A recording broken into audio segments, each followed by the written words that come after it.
Let's go. Age of the Primes, Wave 1. But Sheep, you've already done this one! No one likes a liar, son, so shut up. Yeah, as some of you may know, I already did some of these in their own sort of longer form reviews, but I wasn't quite happy with them because they weren't funny. My sentiments haven't exactly changed in that amount of time, but ultimately, yeah, I just wasn't as happy with those individual reviews.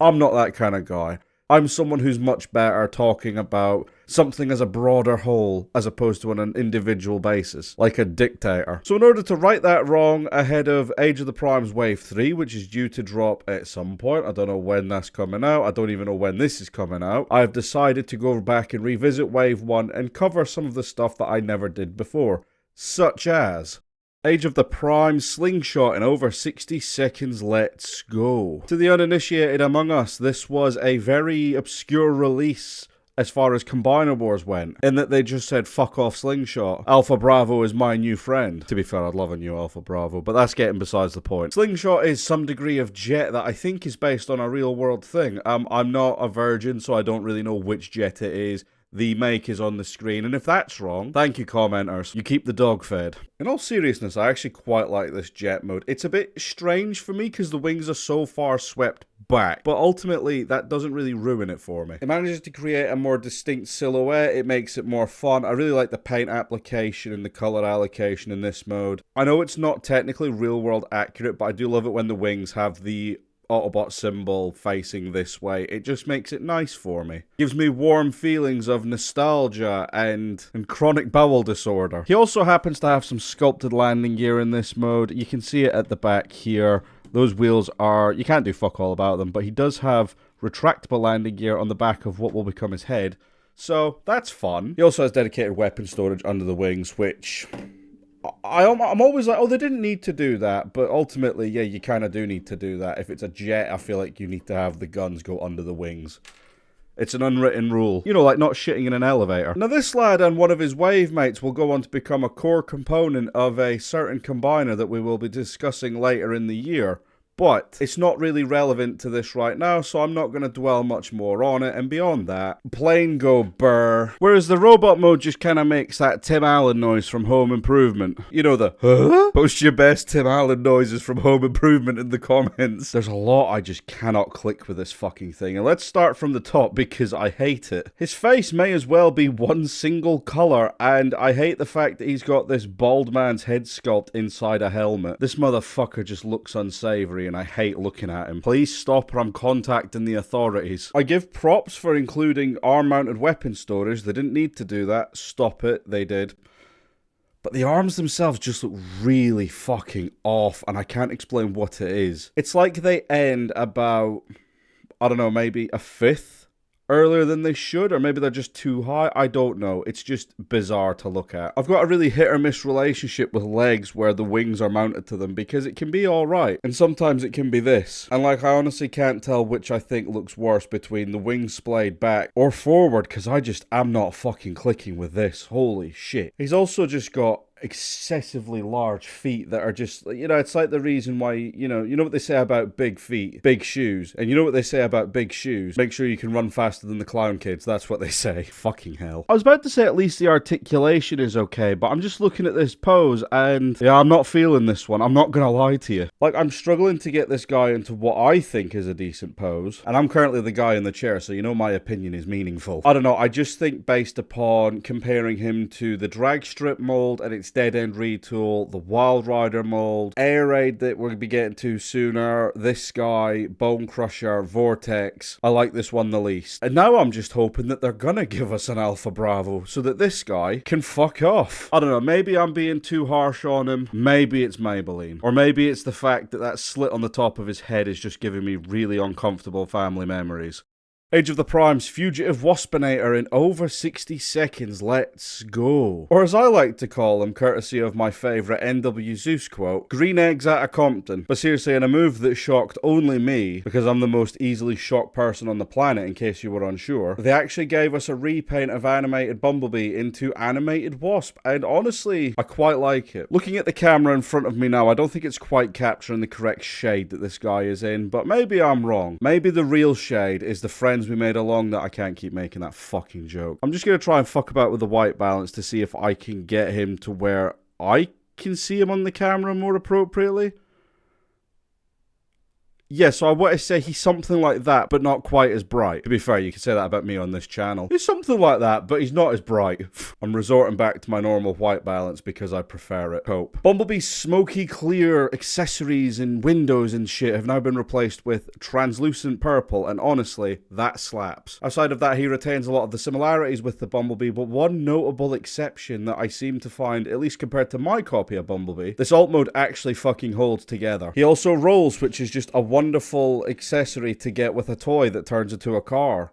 Yippee. Yeah, no, I can't have too much negativity to say about this figure. I think it does everything I want it to, at least as far as the alt mode goes. But what about the robot mode? Look at this little fucking asshole standing here like, yeah, sheep. What about the robot mode? I'll tell you about the robot mode. I think this new robot mode has a wonderful paint scheme and an absolutely kissable little head. You cute as fuck, boy. Get over yourself. I like you. The green as a breakup color as opposed to the black just works so much better as opposed to Bumblebee's original paint scheme, which just didn't quite work. I feel like this head sculpt expertly captures the essence of Wasp as we came to see him in the animated show, and realized in this generation's kind of style it works, complete with a degree of posability that I just like having, really. And beyond that, there isn't much more to add to this figure. It's just the same one again with very little change beyond paint and head. Same accessories do the same thing, posability remains the same, with a flaw that I don't think I mentioned in any of the previous videos about this guy. Due to stuff just getting in the way, he does not have a true ankle tilt, which is a bit depressing. Depressing enough that it just made him fall over and wish that he didn't have to be here anymore. I'm going to try and get this in shot, but he has a Decepticon symbol on the chest, which I find interesting, because I don't think Wasp at any point ever actually joined the Decepticons. Gee, I sure hope someone got fired for that blunder. Ultimately, if you're going to go in on one version of this mold, I wholly recommend Wasp over Bumblebee. I just think he does everything a lot better, and his tolerances feel better, which is weird for a second run of a mold that's a repaint, because normally by this point, it's fallen to pieces and telling me very sadly how much it actually loves me and that I'm a good guy. I don't think I've got much more to add to the foible of Wasp, other than this as a trope of repaint and Bumblebee into Wasp is something I'd like to see continue in the future, because I really like it. I could see an SS86B repaint having a new head. Ooh, or Jeep B. That would be fucking cool. But for now, time to carry on with the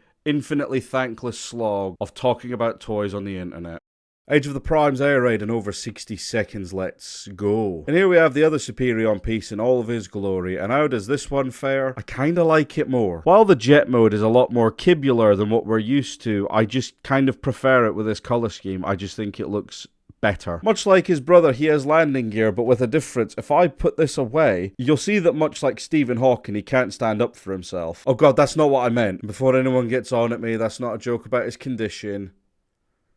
He's dead. But through this, we're able to get a bit of a different look at this guy. You can see the paint applications and how they highlight the various black details of the jet. I don't know if this is quite the same jet, but I appreciate the G1 Seeker silhouette, and I think it works for what they're going for. Always a positive to get underwing storage for weapons. Just a shame we've also got underwing storage for limbs. The entire kibble assembly under this guy is a little bit unsightly, and I think I'm done talking about the jet. Woo. While this one's a little bit more egregious with its kibble in the upper half, I kind of appreciate it a little bit more for very simple reasons. He's not shit. The kibble, while it exists, isn't really a massive issue, and I kind of like having the ability to adjust the wings as I see fit, like a king atop his throne, as I should be treated. The fact that we've foregone forearm storage, so now he has to hold the guns, is a little bit shit, but ultimately I'll take that in exchange for looking normal. Also, despite the fact that he does have this kibble down there on the legs, he just feels better about how he displays it. These tail fins are mounted on 5mm ports. I think that was just purely for packaging reasons, but I'm kind of glad that they have the option that if you want to take them away, you can do, so it just creates a more cleaner profile. I think we all expected him to fall over then. Compared to Slingshot, he retains a lot of the same articulation, but it comes with the caveat that, you know, he actually looks normal while pulling these poses. I can get him into this dual wielder pose, and he actually looks quite good while pulling it, as opposed to someone else. Also, I don't mind his head sculpt nearly as much. That doesn't just feel like a fucking bald spot, because thankfully, his head is 3 different colours as opposed to 1. No, that's being distant. No, actually, no, it is 3 different colours. Grey face, silver dome, and blue eyes. Whereas Slingshot's is just fucking orange. Yeah, ultimately, this guy just does everything I would want of him, and I'm quite happy that at least one of the aerial bots is decent. Well, the limbs, that is. We'll get to Silverbolt someday. There isn't much more I can add to the story of Air Raid. He's a relatively solid release that I'm quite happy with, and that's about all I can say. As I just said, at least one of the aerial bots is decent. Although I think Air Raid might be my favourite deluxe from this wave so far, especially compared to the final figure I'm about to discuss. Age of the Prime, Solus Prime, in over 60 seconds. Let's go. Fucking Zoom's falling asleep on me. I gotta be honest, I really don't care for this alt mode. I did the previous review and I kind of mistransformed a couple of things, but now I've transformed it correctly and I just don't care for this alt mode. I look at some of this front detailing and, you know, I'm quite taken with it. It's got some really cool ideas, but then as the bigger picture unfolds non-consensually in my face, I realise this thing's awful. I can't quite work out what the dynamic she's going for is, and it just, to me, doesn't land. Here's what I like about this alt mode. Purple, gold, silly but not too silly weapon storage. Wheels with silver rims on pins as opposed to mushroom pegs that sometimes roll when they feel like it. That's it. That's all the praise I've got for this alt mode. I don't get it. I don't much care for it, and I've had enough of it. Previously, I'd mistransformed this back assembly, but I've transformed it correctly, I should think, and it just doesn't want to fucking play ball with me, and it's really annoying. Like, I think of all the primes in their alt modes, this one just does absolutely fuck all for me. Admittedly, I might be spoiled since I've manhandled Onyx and I've got Star Convoy now, but let's just say I've got some criticism we'll save for the end of this segment. Okay, let's talk about just the general vibe of this thing. I think the color palette is solid with purple, gold, silver now coming to the surface, green for the eyes, and just an overall good build-up of colour. Excellent. Whoever's in charge of head sculpt is absolutely fucking nailing it. I like this one with its little crown assembly, the antenna. The sculpted hair coming out of the back is a really nice touch, which gives it that little extra element of character. Thanks to a more creative design use of kibble, the backpack is virtually non-existent in exchange for an apron piece, which honestly I don't hate. Truth be told, I think the hammer accessory is wonderful, as well as the fact that they tick the box of giving her really fucking good wrists for actually manhandling it. And then there's also the element that if you participate in DLC, she actually gets to dual wield. The forge actually does bear Solus's symbol, which was something. This was the first one that tipped me off that that's what they're doing, and I quite like that as a feature. Ultimately, with this, I just think she's fairly unambitious and just uninteresting when compared to the likes of Megatronus and even Prima and Alchemist. You know, the two guys that are fairly well renowned for just being fucking boring, and she's got nothing on them. Also, by far the most glaring flaw, the articulation is really good. She's got a good range of posability with some unexpected joints that she can still pull off, but ultimately the one that just kind of kills me, which you just saw right there in motion, the swivels for the ankle joints are just shit and just pop off for no reason, and it just annoys me. I think were she not a member of a complete set, I'd be considering having her.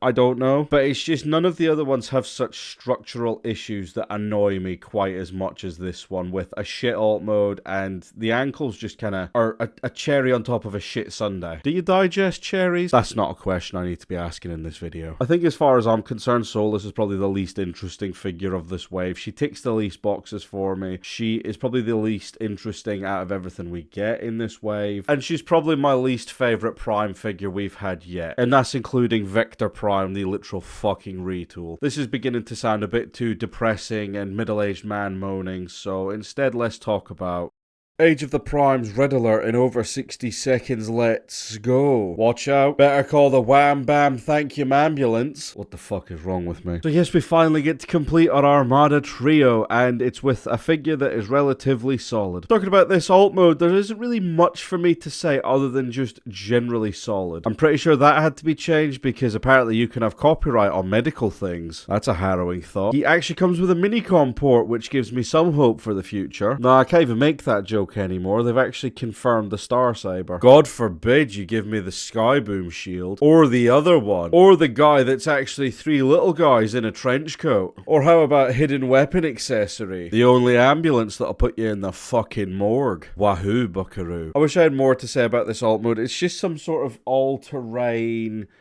rough road, back roads, fucking whatever of an ambulance. Bit rough and tumble. It kind of works. But that's not the highlight of what we're here to talk about today, now is it? Oh, you silly lad, you're not finished getting dressed yet. Good thing that they've decided to give us integrated storage for options. This was a horrible idea. You can't fucking see that. Do you want the tri-barrel finger blaster? Oh, for fuck's sake. Yeah, so you can give him his normal default weapon, which you can see here is just a single-pointed null ray sort of thing with detailing around it, which is fun. Or something that will strike fear into your mum. But as if that isn't enough to work with for old Robert Cop here. Huge fan, by the way. I absolutely loved you in Star Trek. Again, he can upgrade your status to deceased. Please do. And this is also a dosage that he can administer by hand, because he doesn't fucking like us. Honestly, I've already did a video about this guy, so I don't really want to retread too much old ground, but Red Alert, he's pretty fucking good. As far as being our second Armada-themed Voyager release in the last few years, Starscream should be feeling fucking mortified right now. Because Red Alert does so much more with so much less, and I remember that old Red Alert toy. It was shit. Like, I would honestly say this guy definitely saves a lot of face as being a newer release, and I'm glad we finally got one. And at the time of this record, and I don't know if I'm going to get the repaint, but this guy's so nice I'm actually kind of considering it, so maybe we'll see that in the Wave 3 video. But maybe I should stop talking about the Wave 3 video when I've still got 2 more releases I need to cover for this one.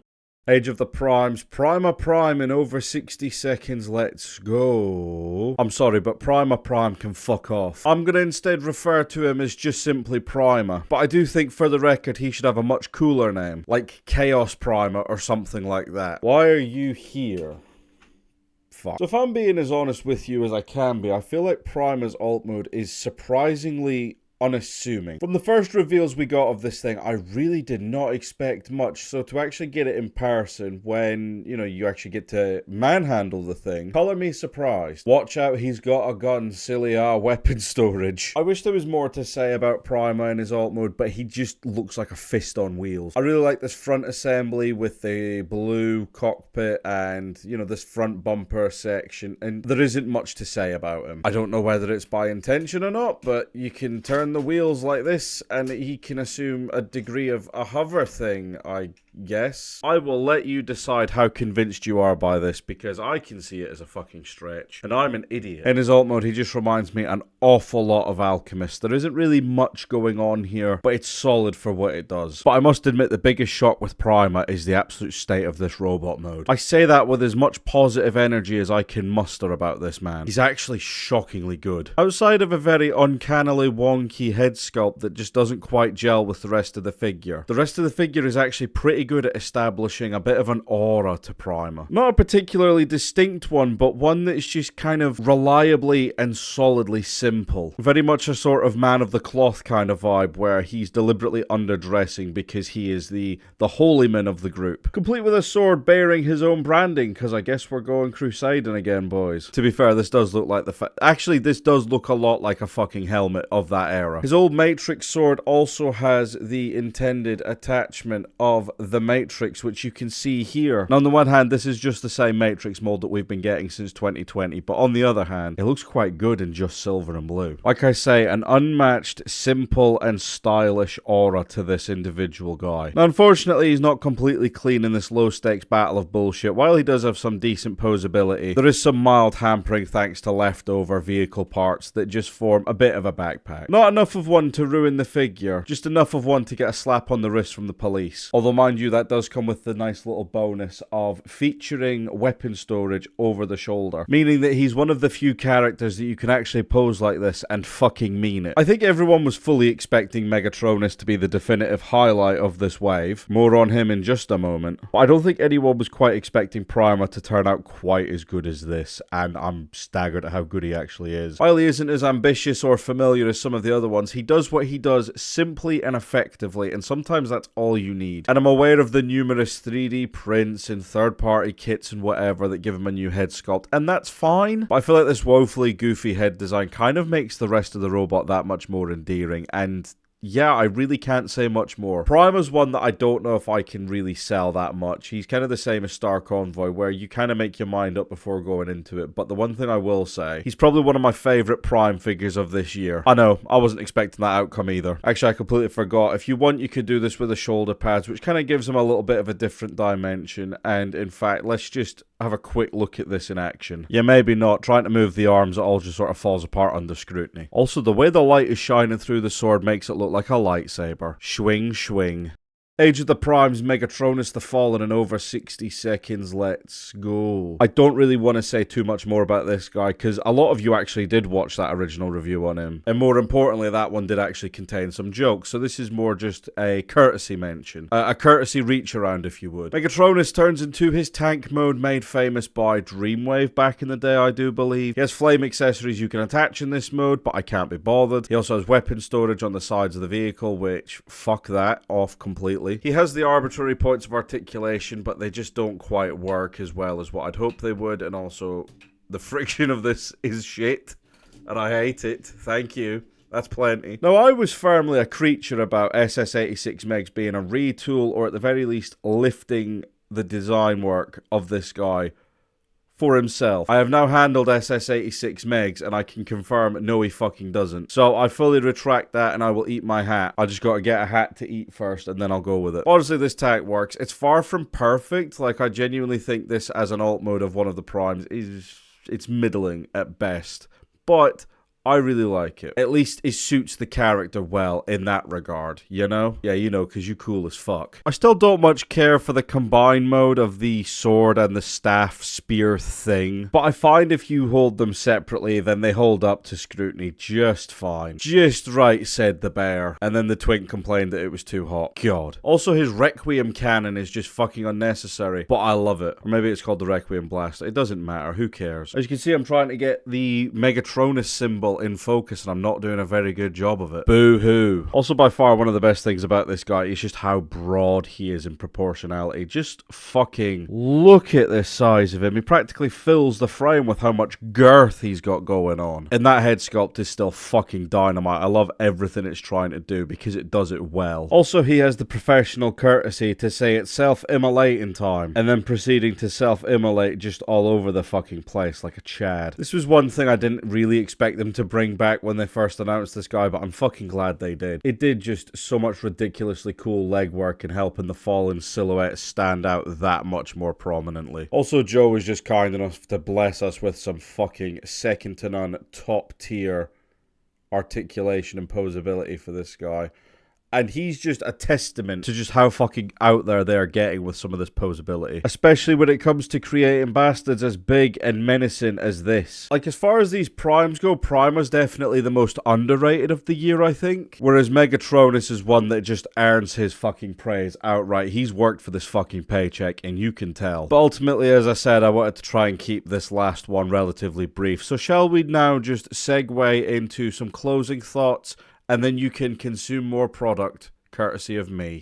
And so the first wave of Age of the Primes draws to a close, apart from G2 Grimlock because I didn't need it, and I have some mixed feelings on this. There's some stuff I wasn't sure how to feel about, and yet it turned out fucking wonderfully. There's some stuff that I knew from the off I was gonna like, and surprise, surprise, I was right. And then there's some stuff that just did not really hit the mark for me. And also there's Wasp, who's just a very solid retool. Ultimately, I feel like Wave 2 went on to try and achieve more ambitious things, and I'm excited for Wave 3, because that's the one, as of this recording, I haven't got my hands on yet. And also, this is just a quick critique since I've still got your attention, but the bloodline of Primes is dumb as fuck. In what universe is Riddler a direct descendant of the first Matrix bearer when, oh, I don't know, Optimus Prime exists about 12 times over? Lore is dumb and we don't need it. But for now, I think that about wraps up my opening thoughts. Thank you very much for watching, and I'll see you in the next one. Goodbye.